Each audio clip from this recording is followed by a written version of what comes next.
So we're going to be looking at the equipment required to perform specific or simple gravimetry.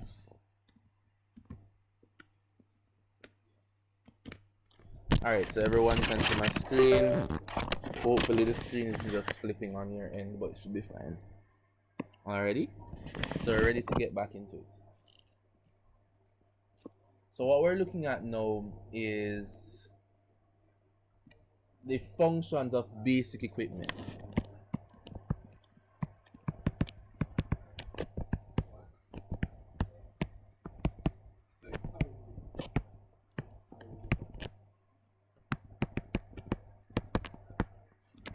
Alrighty? So the K paper may ask you, to describe a gravimetric experiment, right? If you don't know what the equipment is used for or how it is used, then you won't be able to describe that experiment, would you? So we're going to be looking at it like this. Can everyone hear me clearly before I move on and start yapping on about the place? Alright, lovely. So the first thing that we're looking at here, can anybody name this instrument? What is this called?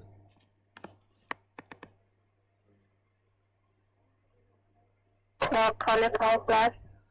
No. It's not any conical flask. No, that's not what it is. Is it a suction thing? It's a suction funnel. Look at that. It is a suction funnel, right? Or a suction flask. It's not a suction funnel. My bad. It's a suction flask, right? So it's a suction flask. So it's not just a regular conical flask. No, it's a flask with a place for suction, right? So on this little bar, you'll normally put on a vacuum hose, right? So you really the purpose specifically, right? So it's to create a vacuum, right? For filtration purposes.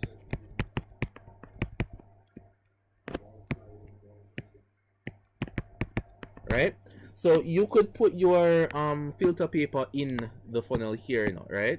You could put it in there, right? But once we create once we have a suction flask, right, we'll put on the suction hose, right, and it will drag air out of the flask. So it causes filtration to occur at very high speeds, right? So it enhances the speed.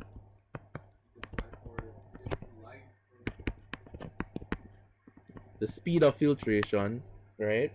And the efficiency of separating precipitates from liquid. So it increases the efficiency as well.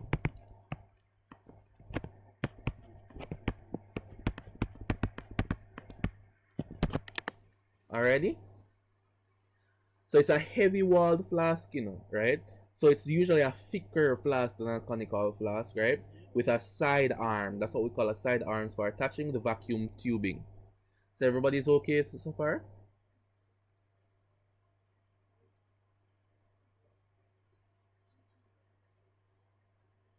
Alrighty? Yes, sir. Pro tip: if you're gonna stick your finger into the hose, turn off the vacuum first. Turn it off, right? It's like a valve, a regular valve that you use for gas. That's a type of valve that you use for vacuum. Just turn it off before you put your hand above the flask or anything like that. It's not a comforting experience, right? So we have that. There's speaking from experience. So we have that there. What do we call this now?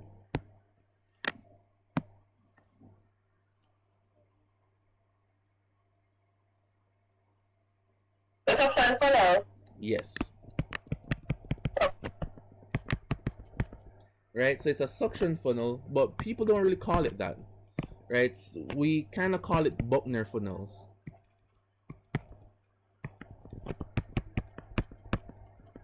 Right, so they're called Buckner funnels as well, right? So it's meant to hold filter paper or sintered glass plates, right? Allowing rapid filtration on the vacuum, right? So it does the same thing as a funnel, right? But it allows rapid filtration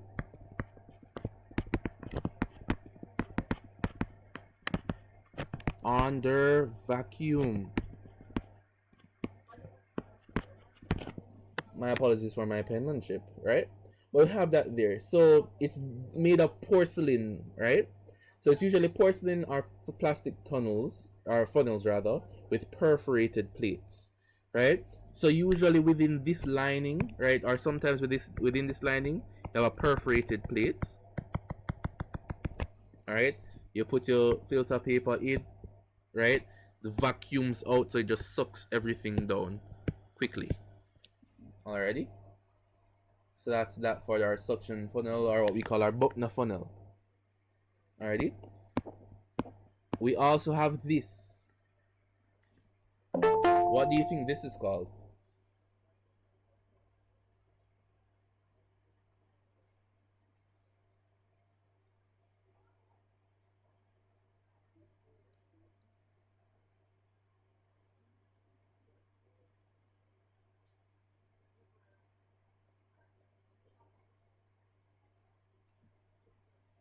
Anyone? What is this called?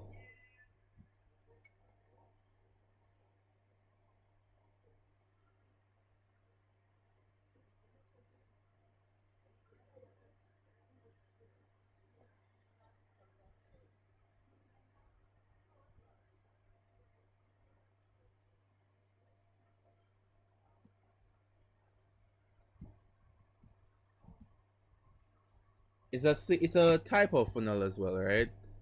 So it's kind of similar to this funnel here, but it's a type of Buckner funnel as well, right? So it's similar to what we just looked at, right? It's just a silica one, right? So it's made of, this one is porcelain and this one is the glass one, right? So I wanted to put both of them to show you the difference between them. Is that fine, everyone?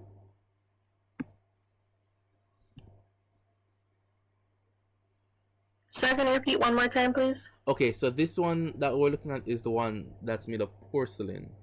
The one that we were looking at above was made of general glass, right? But this is truly and truly what we tend to call the Buckner funnel. Like, we call these Buckner funnels, and then we tend to call the other one filtration funnels, or not filtration funnels, but vacuum funnels, right? But really and truly, they kind of do the same thing. Alrighty, really and truly, they kind of do the same thing. Alright, give me one moment. Let me look for something. I was missing a a piece of equipment that I need to mention. One moment, real quick.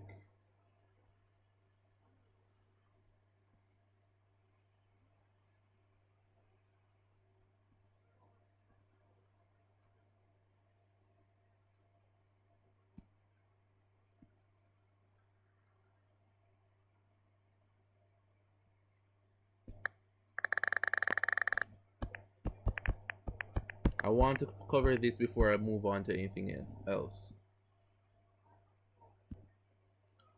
But hopefully there are no issues so far. So everybody should be aware of these. Let me just copy this and put it on the screen real quick.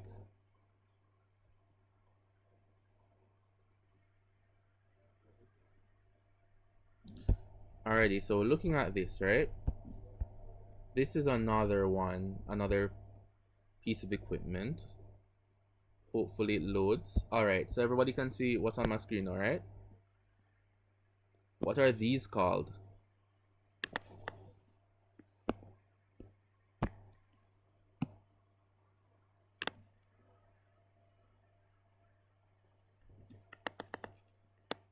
They look different in other person's labs. Different companies make them differently, but what's happening here? What are these called? Anyone?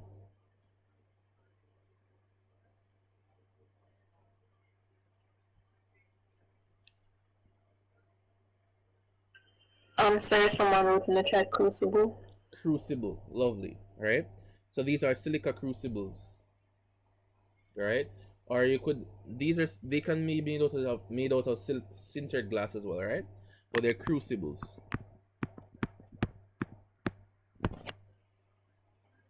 Crucibles. So what are crucibles used for?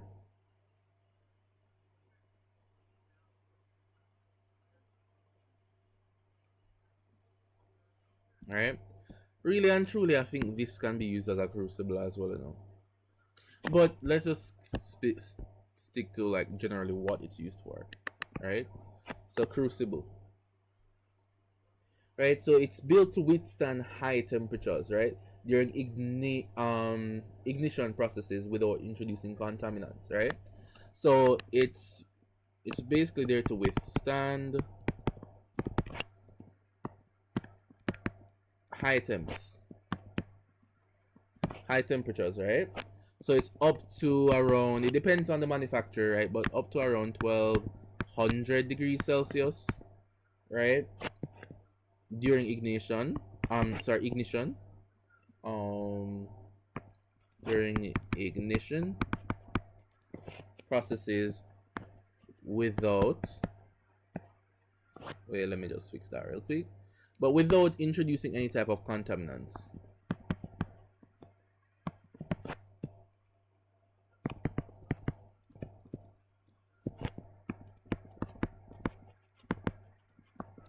Alrighty. So it's used for determining inorganic residues or ash content, right? So remember, a part of the entire process is really of the volatilization process, right? Is to burn the thing, right? And for the precipitation as well is to burn the thing. So we attempt to burn them in crucibles. Alrighty. We also have these. So you have ovens, right, and furnaces, right? So this is an example of an oven, and this is an example of a furnace. So we know what they are for. Alrighty? So oven, right, specifically a scientific oven here, right, is used to dry samples at controlled temperatures. Right? So this one is this is an oven, it's generally used to dry samples at controlled temperatures. Right? And this is a furnace. Right? And this one heats samples to above, well, up to 1500 degrees Celsius, right? For volatilization, or for ignition actually,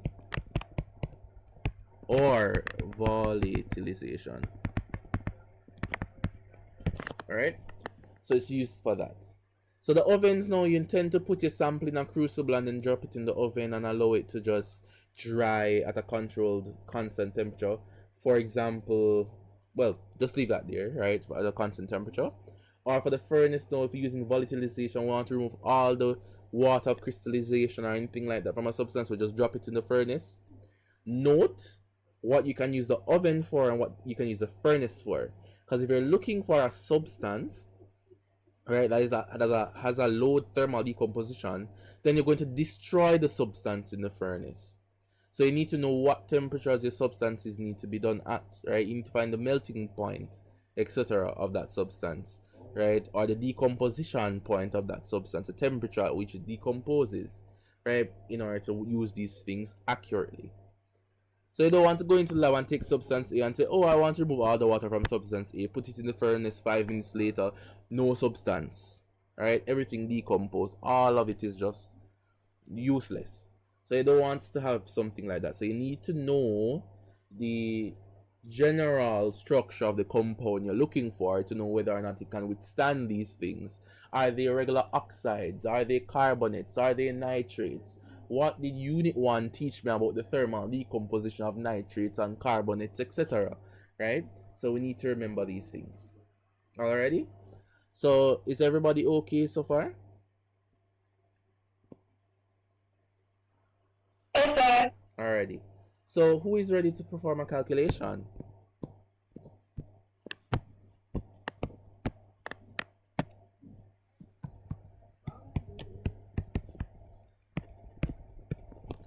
Alright, so let's get our pens to paper.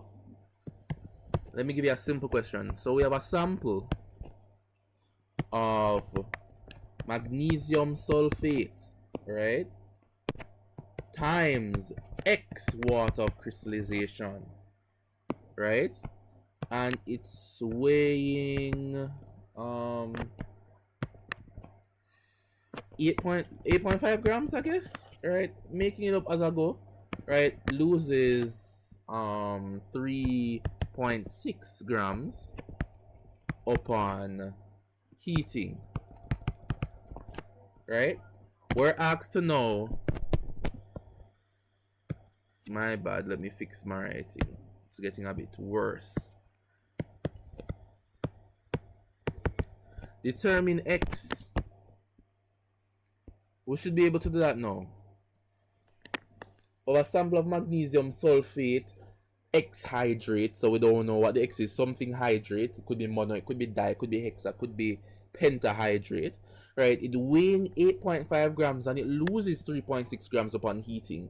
So what is the value of X?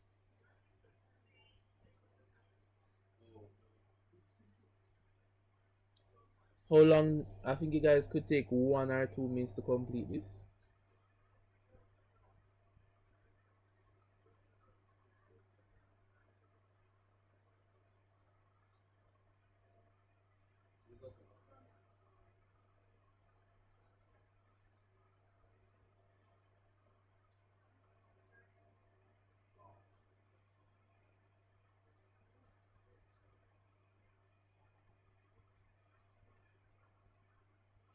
Okay, anybody? So can I ask a question? Oh, go ahead.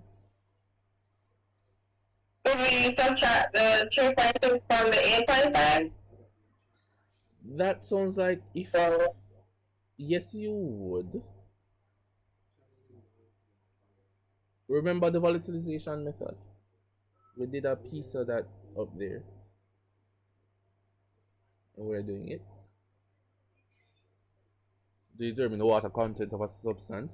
I should actually determine the water content as well, you know. I feel like I want to do that. No, let me just not do that right now.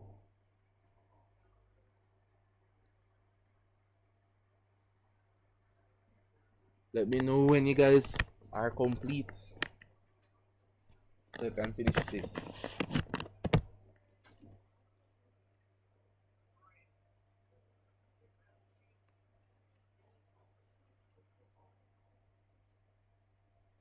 So we're looking for the water of crystallization in a hydrated salt. That's what we're looking at.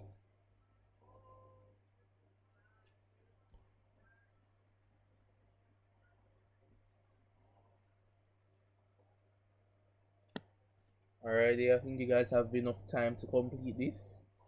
So let's look at the important cases now. First things first. What is the molar mass of magnesium sulfate?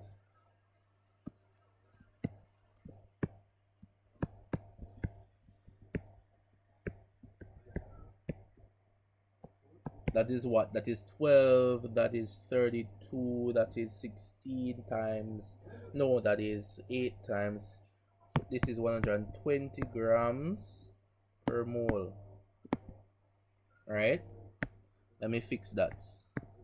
I don't like writing anything that way. Alrighty? 120 grams per mole, and we all should know by now that water is 18 grams per mole. Alrighty? The mass of anhydrous, right? So the mass of the anhydrous magnesium sulfate,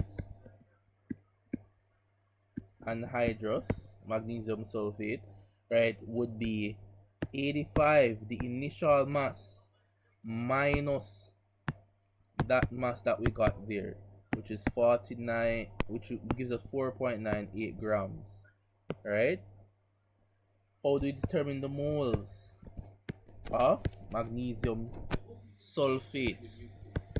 Mole equal mass over molar mass, 4.9 divided by 120, which is equal to 0.0408 moles. Same thing, the moles of water, alright, is going to be mass over the molar mass of water, which is 0.2 moles.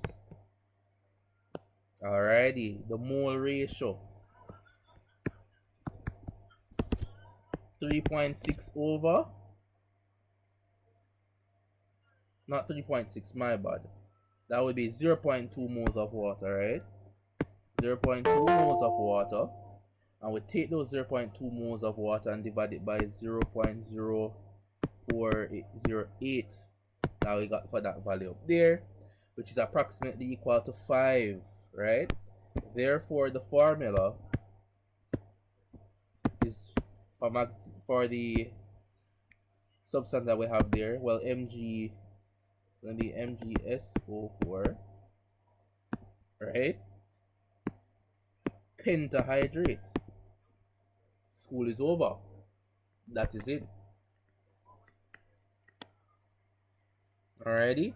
Determining the water of crystallization in a hydrated salt. This is the procedure. You're going to get the answer all the time. Alright? Determining whether or not X is a whole number. To be very honest, I see there are chemistry questions, right? That you have the answer being square root of X and half of X or X to the third power and answer to something, right? I could have dropped anything like that here. I could even use more complex substances, right?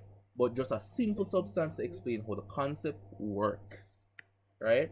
Simple mole calculation. We find the molar mass of the two. We find the mass of the, well, we find the molar mass of the two, then we use the masses, find the mole, right? Mole is equal to mass over molar mass. Get that, use the mole ratio, we end up with 5, right? So the answer here is 5 moles of water. Any questions or concerns before we move on to complete this topic?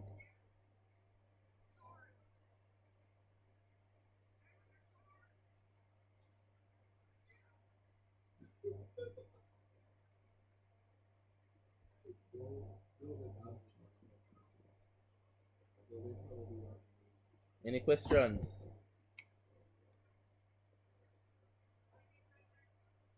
No, sir. Okay, so I'm gonna look at some stuff that the syllabus asks us to look at. Alrighty? So let's complete this topic with a small discussion of the importance of gravimetry, right? So gravimetry is used specifically in quality control.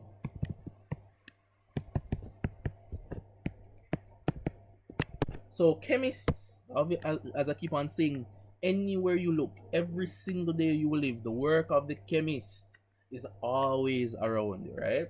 So what persons do in like Bureau of Standards, different types of Bureau of Standards within different countries across the world, food chemists are used to look at quality control of different products.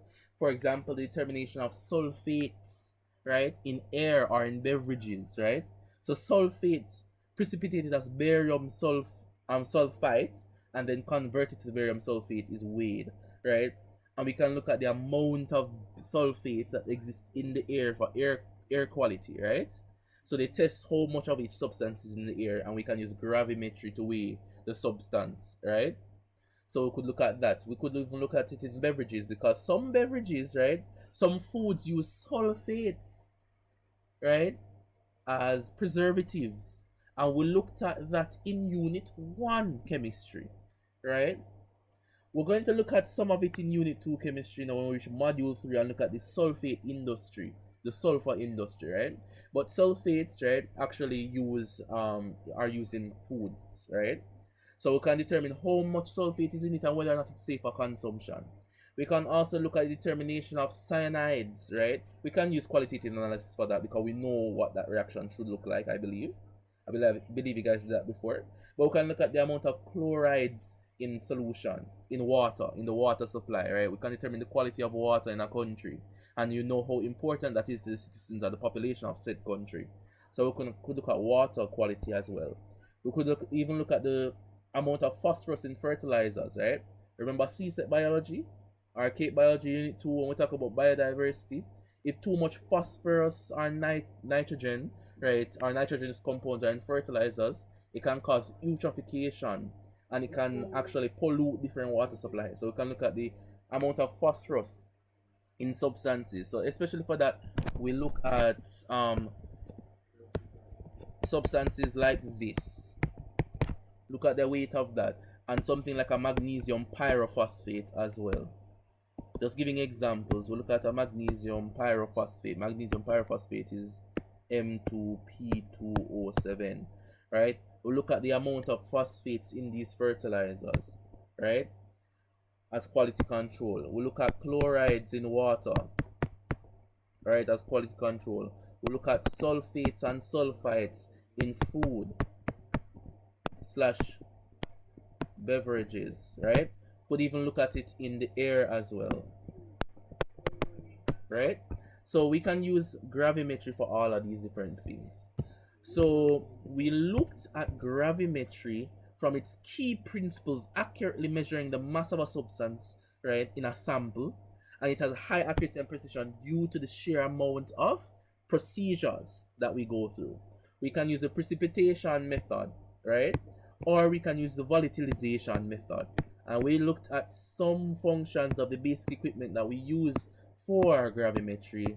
We did a simple gravimetry calculation, and just have a brief talk about the importance of gravimetry in quality control.